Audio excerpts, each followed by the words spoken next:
નમસ્કાર વિદ્યાર્થી મિત્રો, આજના વિડીયોની અંદર આપણે જોઈશું ધોરણ 6 ગણિતનું પ્રકરણ નંબર 1 સંખ્યા પરિચયનું સ્વાધ્યાય 1.2 માં પ્રશ્ન નંબર 1 થી 3 જે છે એ આપણે ગયા વિડીયોની અંદર જોયો. હવે આ વિડીયોની અંદર આપણે પ્રશ્ન નંબર 4 થી 6 જોઈશું. તો જોઈએ આપણે દાખલા નંબર 4. કીર્તિ બુક સ્ટોલે જૂન મહિનાના પ્રથમ સપ્તાહમાં 2,85,891 રૂપિયાના પુસ્તકો વેચ્યા અને મહિનાના બીજા સપ્તાહમાં 4,07,68 રૂપિયાના પુસ્તકો વેચ્યા હતા. 2 અઠવાડિયા મળીને કેટલું વેચાણ થયું એ શોધવાનું છે અને કયા સપ્તાહમાં વેચાણ વધારે હતું એ અને કેટલું વધારે હતું એ આપણે શોધવાનું છે. તો જોઈએ આપણે કે પ્રથમ સપ્તાહમાં તો કે 2,85,891 જે છે એ પ્રથમ સપ્તાહની અંદર વેચાયેલા હતા જૂન મહિનાના પ્રથમ સપ્તાહમાં. અને પછીની સંખ્યા છે કે 4,07,68 રૂપિયાના પુસ્તકો છે જૂન મહિનાના બીજા સપ્તાહમાં વેચાયા હતા. હવે 2 અઠવાડિયા મળીને કુલ કેટલું વેચાણ થયું એ આપણે શોધવાનું છે. તો એ શોધવા માટે આપણે આ બંને સંખ્યા બંને અઠવાડિયામાં બંને સપ્તાહમાં જેટલા પુસ્તકો રૂપિયાના વેચાયેલા છે જેટલા પુસ્તકો વેચાયા છે રૂપિયાના એ બંનેનો આપણે શું કરવાનો છે, સરવાળો કરશું. તો આપણે બંને અઠવાડિયામાં જે કુલ પુસ્તકો વેચાયા એ આપણે જવાબ સરવાળો કરતા મળી જશે. તો કરીએ સરવાળો. 8 ને 1 9, 9 ને 6 15 નો પાંચડો વધી 1 પડશે, 8 ને 8 16, 16 નો છગડો વધી 1 પડશે, 5 ને 1 6, 8 ના 8 અને 4 ને 2 6. બંને સપ્તાહ મળીને કુલ કેટલા રૂપિયાનો પુસ્તકો વેચાયા છે તો કે 6,86,659 રૂપિયાના પુસ્તકો જૂન મહિનાના બંને સપ્તાહમાં કુલ વેચાયા છે. હવે એમાં એવું કીધું છે, ચલો આ તો એક પ્રશ્ન આપણો ક્લિયર. બીજું, કયા સપ્તાહમાં વેચાણ વધારે હતું? તો જોઈએ આપણે કે પ્રથમ સપ્તાહમાં આપણે લાખનું સ્થાન જોઈએ, કેમ કે લાખની અંદર આપણે સંખ્યાઓ આપેલી છે, રૂપિયા આપેલા છે. પ્રથમ સપ્તાહમાં 2 લાખ અને બીજા સપ્તાહમાં 4 લાખ. તો 2 લાખ વધારે મોટા કે 4 લાખ મોટા? તો કે 4 લાખ મોટા છે. તો આપણે શું કહી શકશું કે પુસ્તકો જે છે સૌથી વધારે એ જૂન મહિનાના બીજા સપ્તાહમાં વેચાયેલા છે. એટલે કહી શકાય કે જૂન મહિનાના બીજા સપ્તાહમાં વધુ વેચાણ થયું. અને કેટલું વધારે વેચાણ થયું એ આપણે શોધવાનું અહીં કીધેલ છે કે કેટલું વધુ.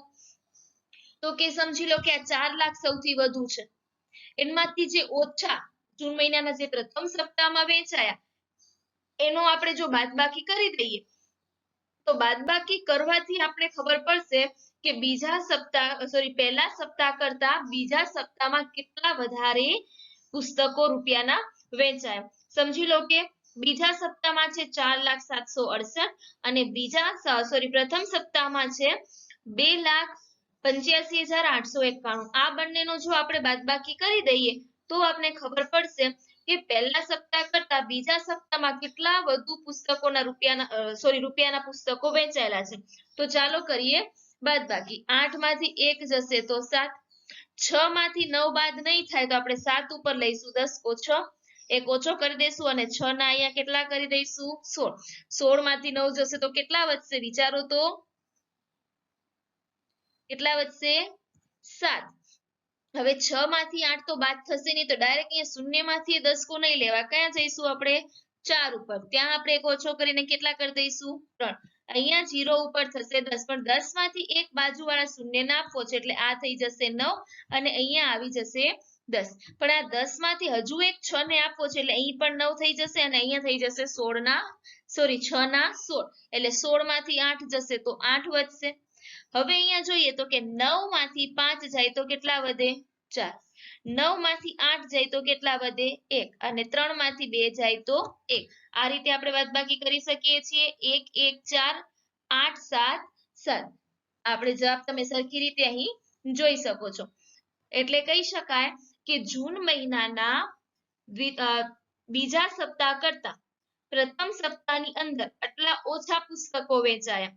એની જગ્યાએ આપણે એવું કેવું હોય તો કે બીજા સપ્તાહમાં કેટલા વધારે વેચાણ થયું તો બીજા સપ્તાહમાં 1,14,877 રૂપિયાના પુસ્તકો વધુ વેચાયા હતા. તો આ થયો આપણો ચોથા નંબરનો દાખલો. હવે જોઈએ આપણે દાખલા નંબર 5. 6, 2, 7, 4, 3 નો ફક્ત એક જ વાર ઉપયોગ કરીને બનતી સૌથી મોટી અને સૌથી નાની સંખ્યા વચ્ચેનો તફાવત શોધો. આ તો આપણે શીખી ગયા આપણે ઇન્ટ્રોડક્શન ના ભાગની અંદર. તો હવે આપણે અહીંયા આટલા અંક આપેલા છે 6, 2, 7, 4, 3 કયા કયા છે અંક? તો કે 6, 2, 7, 4, 3 તેનામાંથી પહેલા આપણે મોટી સંખ્યા બનાવવાની છે અને નાની સંખ્યા બનાવવાની છે અને પછી મોટીમાંથી નાની સંખ્યા બાદ કરવું. બાદબાકી કરવી એટલે શું થશે? તફાવત થશે. શું થશે? તફાવત. તો ચાલો પહેલા આપણે સંખ્યા બનાવી. તો કે આ સંખ્યા કઈ બની? 2, 4, 3, 6, 7. તો સમજી લો કે આ છે નાની સંખ્યા. કઈ રીતે ખબર પડી? તો જોઈએ અહીંયા ચલો કે આની અંદર જો આપણે નાની મોટી સંખ્યા બનાવવાનું કે તો સૌથી પહેલા નાની સંખ્યા બનાવીએ છીએ તો આની અંદરનો નાનો અંક પહેલો કયો છે? 2. એટલે આપણે લીધા અહીં 2. 2 પછીની સંખ્યા છે 3 એટલે 3 લીધા. પછી 4 અને 6 અને 7. હવે જો એમાંથી એટલે આપણે શું કર્યું છે? અહીં આ જે અંકો આપ્યા છે એને આપણે ચડતા ક્રમમાં ગોઠવ્યા.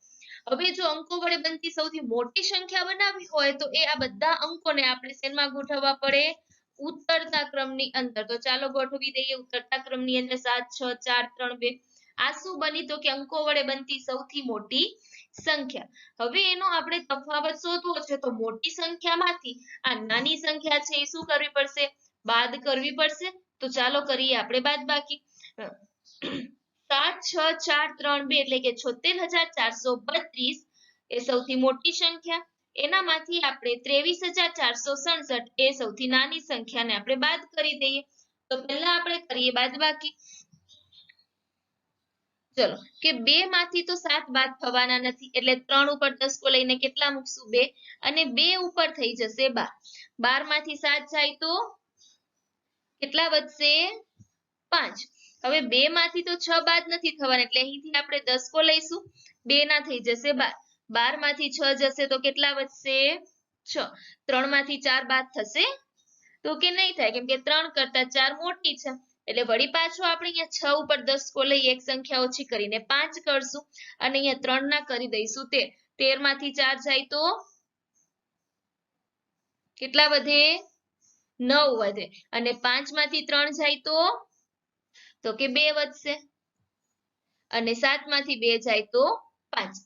આ થશે આપણો જવાબ. 5, 2, 9, 6, 5 એટલે કે 52,965. કેટલી થશે? 52,965. એ આપણે શું મળે છે? બંને સંખ્યા વચ્ચેનો તફાવત.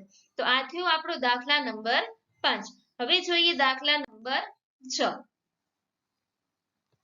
એક મશીન એક દિવસમાં સરેરાશ 2,825 સ્ક્રૂનું ઉત્પાદન કરે છે. એક દિવસમાં સરેરાશ એટલે બધા મળીને કુલ કેટલા બનાવે છે? એક દિવસમાં તો આપણે લખીએ કે એક દિવસમાં કેટલા સ્ક્રૂ બનાવે છે? તો કે 2,825. તો એમ કે છે કે જાન્યુઆરી 2006 માં કેટલા સ્ક્રૂનું ઉત્પાદન કરશે? એક દિવસના સ્ક્રૂના ઉત્પાદનની સંખ્યા આપી દીધી છે તો જાન્યુઆરી મહિનાની આપણે શોધવાનું છે. હવે એટલી તો આપણે ખબર છે કે જાન્યુઆરી મહિનામાં કુલ 31 દિવસ હોય. કેટલા હોય? 31 દિવસ હોય. જો એક દિવસના 2,825 હોય આપણે લખીએ એક જ મિનિટ. ચલો કે શું કીધું છે અહીંયા? મશીન એક દિવસમાં સરેરાશ 2,825 સ્ક્રૂનું ઉત્પાદન કરે છે અને જાન્યુઆરીના ટોટલ દિવસ કેટલા થાય? 31 દિવસ. જો એક દિવસનું આપણે સ્ક્રૂનું ઉત્પાદન આપી દીધું હોય તો આની અંદર આપણે દ્વિરાશિનો ઉપયોગ કરી શકીએ કે એક દિવસમાં 2,825 સ્ક્રૂનું ઉત્પાદન તો 31 દિવસ. 31 દિવસ ક્યાંથી આવ્યા? તો કે અહીંયા આપણે કીધેલ છે જાન્યુઆરી મહિનામાં. જાન્યુઆરી મહિનામાં ટોટલ કેટલા દિવસ હોય? 31 દિવસ. જ્યારે તમે ત્રિરાશિનો ઉપયોગ કરો છો ત્યારે યાદ રાખવાનું કે આ રીતે જો દિવસ અને ઉત્પાદનની વાત કરીએ છીએ તો ઉપર નીચે અહીં દિવસ દિવસ અને અહીંયા સ્ક્રૂનું ઉત્પાદન અને નીચે પણ સ્ક્રૂનું ઉત્પાદન આ રીતે મેચ થવું જોઈએ.